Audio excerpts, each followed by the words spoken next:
sometimes I feel like I should have like sparkles and I go like right at the camera, right at the end of that intro.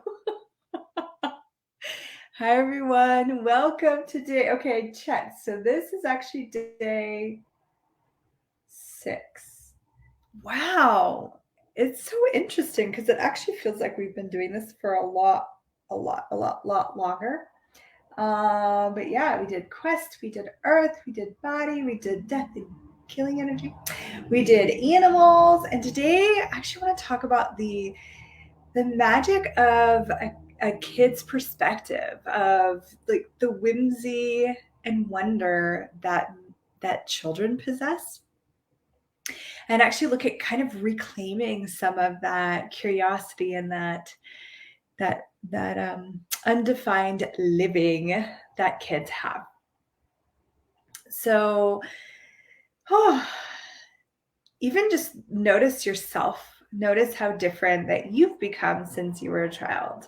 Maybe you were a bit of a daydreamer.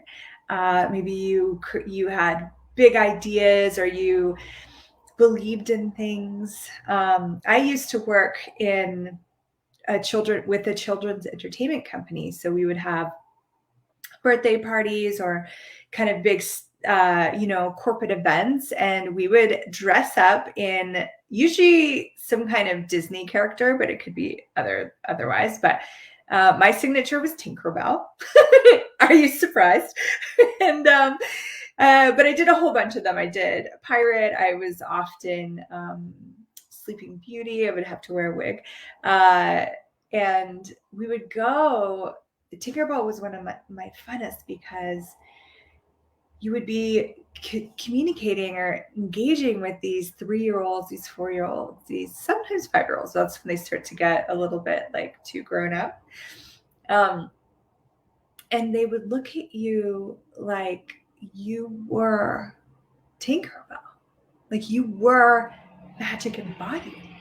And there would be always a moment. So what we would do is we'd go and we'd actually like come into their home, and we would decorate, and we had gorgeous props, like from like professional photography props. We had this huge fairy door, and then we took vines and flowers and weaved around it.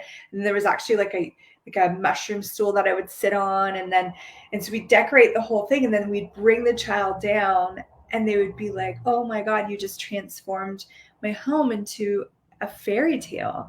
And then I would take the kids, and I would like you would whisper, and they would lean in, and you would take a little fairy dust and you put it on their cheeks when their eyes were closed. And it was just the sweetest thing. But they were so willing to kind of surrender to the magical possibilities. There was no prove it to me. There was no I need to see something, as much as just the willingness to know that magic is real and that they can engage with it now here. It was one of my most favorite jobs, I think, other than facilitating. That would be my top job ever. And it really showed me that we have this sense of anything is possible, like anything is possible. And through time, we often lose a lot of that. I know for me, I was told all the time to be realistic. Because anytime, the grown-ups are always asking you, what do you want to be when you grow up? And I always had something kind of a little outrageous to say. And I would often hear, you need to be realistic. How are you going to make money with that? You need to be realistic. Well, what if we gave up being realistic? What if we were willing to be as curious, as enchanted as we were as children? Now let's bring this into like the energy of Halloween. And when I don't know if you've ever done like a walk with children, and you see pumpkins and you see decorations, and they're just like, oh, and just in the awe of it and the magic of it. And then, for us as adults, we're like, oh yeah, I've seen that before. And oh, that's not, it's just A statue that's just, something that someone bought at a big box store and blew it up and put it on their step. Okay. But you're also negating the magic that's there, that's showing up, that these kids are willing to see. So what if you were willing to see, know, be, and perceive and receive the magic in everything with such awe, such wonder, and such enchantment? And if you're willing to have that enchanted living, that engagement with the enchantments of the world and the magic, then everything becomes so magical. and yeah, so let's do a few little clearings. Today's probably going to be a short one because I have to jump on to a few other things. It's kind of a busy day, but so where did you give up? I just realized that this microphone might not be connected to the microphone I want it to be connected to. It wasn't. There we go. Hopefully you can hear me better now. Sorry about that. What did you give up, give over, and lose regarding magic that you can now recall, reclaim, reown, and acknowledge as true and real for you? And anything that doesn't allow that, we just train and create it. Please, right, wrong, good, bad, POC POD, all named shorts, boys, and beyonds. I just got a hit. So how many of you don't want to seem childlike? Oh, yeah, because that would be judged as wrong for an adult to be childlike. Last year we did a watch party. We watched Practical Magic together. It was so fun. I loved it so much.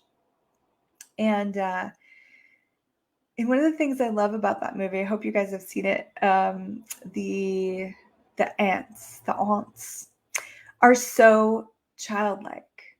They're still potent and they still have a sense of presence with the world.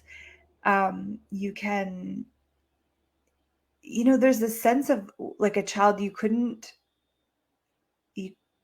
ask them to have your back, or you couldn't, wow, sorry, I'm just unraveling this energy here. You couldn't, it's almost the word rely on them, and that's what we desire to achieve as an adult, is a reliable source, stable, secure. But what if that's actually the opposite of what being magic is? Is magic stable and secure, reliable? No, it's chaos. It's impossibilities becoming possibilities. It's undefined. It's total out of control and requires actually an energy of instability. Wow. So where have we created ourselves as adults that diminishes the magic that we be? Everything that is times it got selling, we just trained and created. Please, right, wrong, good and bad, POC and POD, all named shorts, boys and beyonds. Woohoo!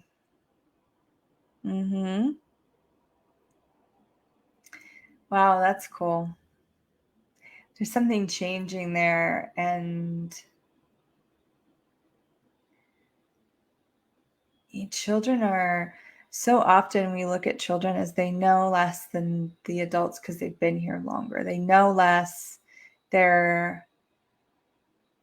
You can't count on them, all of these things. And it's actually at a 7-day once, and Gary Douglas, the founder of Access Consciousness, there was all these kids, and I think it was someone was getting annoyed with the kids, and he was like, well, are they challenging your stability points? And he said, what if every day during the 7-day you ask for to have 1% of the instability that they have, to instill within you 1% of the instability that children have? And so then we all started doing it, of course, because we're like, that sounds amazing. And for some of you might be like, that does not sound amazing. My anxiety is going to go off the roof. I need stability. I need form and structure. I need control.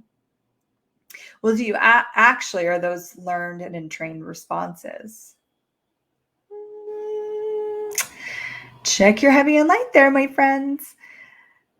Was there a time in your life, maybe as a child, maybe it was only to the age of 3 or the age of 2, but where you had the freedom of the instability, the freedom of following the energy that kids be? Now, my kids, I don't rely on them. I don't rely on anyone other than me. But I know they have my back. Does that mean they're always going to put their clothes in the laundry hamper? No, it doesn't. That doesn't happen all the time. Sometimes it does happen, and it's wonderful.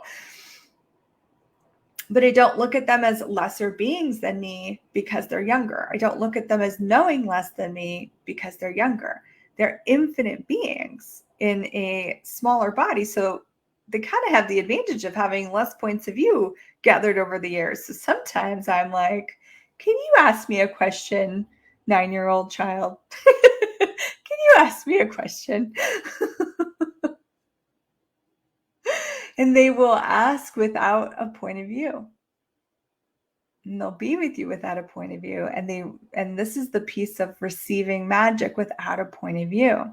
So you see, they see a jack-o'-lantern, okay? And it's carved and it's intricate and it's spooky and magical looking, or they'll see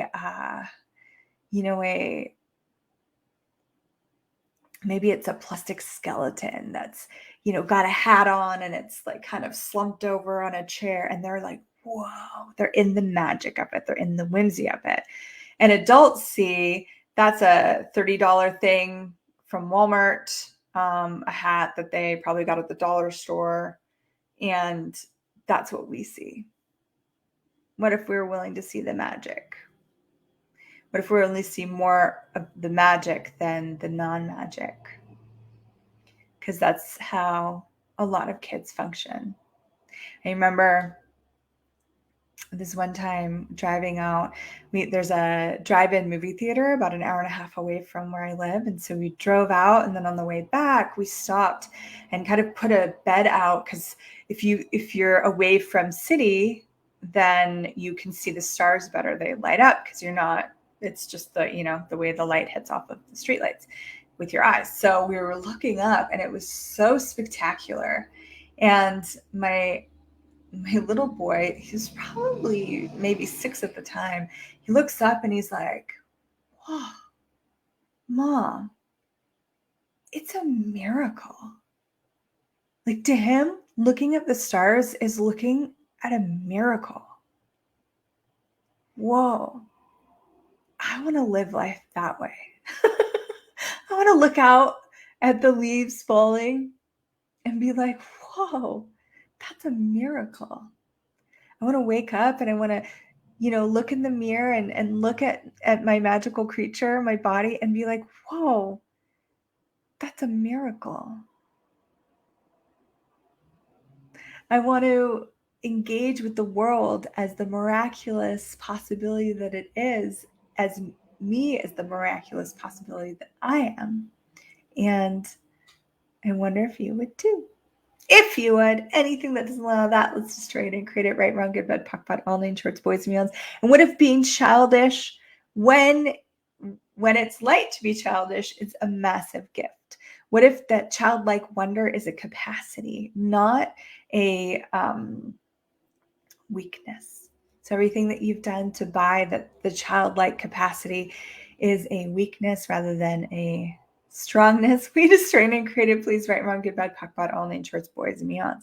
Now, if we look at this with access consciousness, we're continuously clearing out definitions, forms, and structures. These are things that kids don't have, and these are things that we have been told we're weak.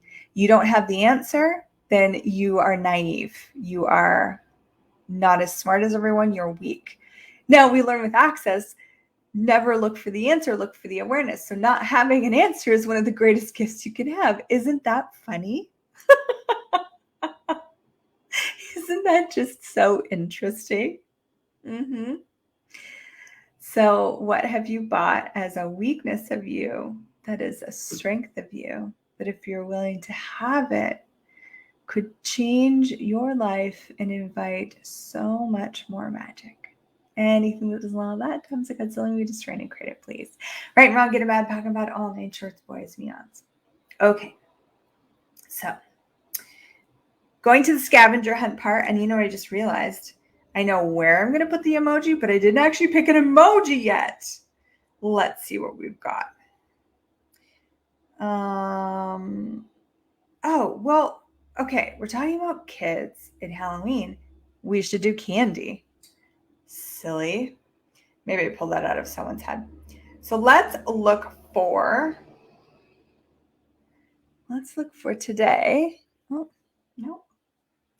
We're going to look for the lollipop pop. So you're going to find that. So remember, I'll make a post after this. In the photo of the post, there's going to be a hint as to where you're going to be finding this. And then there's the 7 links below. So now you've already been through 5 links. Because what is today? Today's day 6, I think. So there's only a few links left. You're going to find it. It's going to be fine.